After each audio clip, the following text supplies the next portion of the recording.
महाराज जी, मेरा प्रश्न है कि श्रेष्ठ किसे माना जाए? ईश्वर का आश्रय लेकर बार बार के जन्म मरण चक्र से मुक्ति, मतलब इन दो बातें रख रहे हैं, इनमें से श्रेष्ठ किस बात को माना जाए? पहली बात है कि ईश्वर का आश्रय लेकर बार बार जन्म मरण के चक्र से मुक्ति, या बार बार जन्म लेकर ईश्वर की उपासना, नित्य सेवा, नाम व कीर्तन में लगकर आनंद को प्राप्त। हमारी तो बात ये है कि हम दोनों बातें ईश्वर के ऊपर ही छोड़ देते हैं।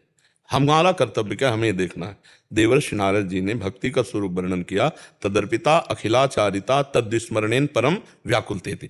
जितने भी आचरण हमारे हैं वो सब भगवान को अर्पित हो, भगवान के लिए हो, और डट के नाम जपो। बस तुम्हें मोक्ष देना है कि अपने पास रखना है कि जन्म देना, ये आपका काम है, आप जानो। हमारा कार्य है आपका स्मरण ना छोड़ना। भगवान कह रहे हैं ना, योगक्षेमम वहाम्यहम, प्राप्त की रक्षा करना और अप्राप्त की प्राप्ति कराना, ये मेरी जिम्मेवारी है। तुम्हारा काम क्या है? अनन्यस चिंतयन्तो माम, केवल मेरा चिंतन करो बस। आगे का खुद अपने आप समझ में आ जाएगा, आगे को आपको क्या गति होनी है वो सब आप जैसा आपको भगवान ले जाएंगे वैसे ही आपकी भावना बनती चली जाएगी। जन्म दें तो अच्छा है, अपने पास रखें तो अच्छा है। मेरे हृदय में आपका सतत स्मरण चलना चाहिए। हम लोग संध्या के समय एक विनय करते हैं, बिसरी हो ना बिसारी हो, यही दान मुहि देहु, हे हरिवंश के लाड़िले, मुहि अपनी करी लेहु। मैं आपको भूलूं नहीं, निरंतर आपका स्मरण करता रहूं, तो आप भी कभी कभी याद कर लें कि आपका सेवक है, आपका दास है। बस यही, हे लाडली लाल, मैं आपका हूं और आपको कभी भूलूं नहीं। पर इतनी हमें स्मृति दे दीजिए, बार बार आपकी याद में तड़प तड़प कर मैं रोऊं, आपको पुकारूं। बस इससे बड़ी और कोई सिद्धि और कोई लाभ मुझे नहीं चाहिए। वो आपकी बात है, नरक भेजो स्वर्ग भेजो परम पद, वो आपकी। मेरी बात है, मेरी मांग ये है कि अखंड स्मृति, आपकी याद के सिवा कुछ न रहे। साल बात है, समझ पा रहे हो आप?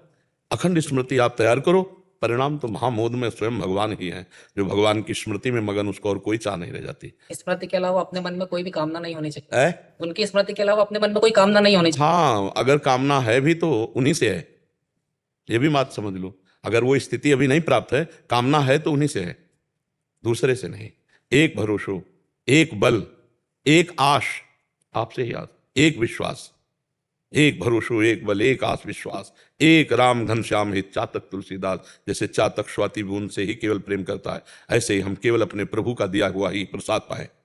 हमारे अंदर कामना है तो केवल आपसे ही मांगेंगे। और सही बात तो यह है कि आप ही हमारी कामना का विषय बने। हम आपसे कुछ ना मांगे, आपसे आपको ही मांगे, आपसे आपको ही मांगे, आपसे माया ना मांगे।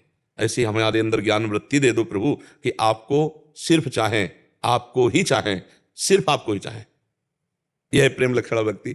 और कुछ चाह जहां हमने उनके पास रखी, फिर वो आर्त भक्त, अर्थार्थी भक्त के अंतर्गत आएगा, वो प्रेमी नहीं आएगा। सिर्फ आपको चाहें, आपसे सिर्फ आपको चाहें, ये थोड़ा कठिन स्थिति है। पर अगर हम चाहेंगे भी तो आपसे ही चाहेंगे, तो अनन्य भक्त ही कहा जाएगा। वो भले कामना करता है पर वो अनन्य भक्त ही है। समझ पा रहे हैं आप? शाश्वत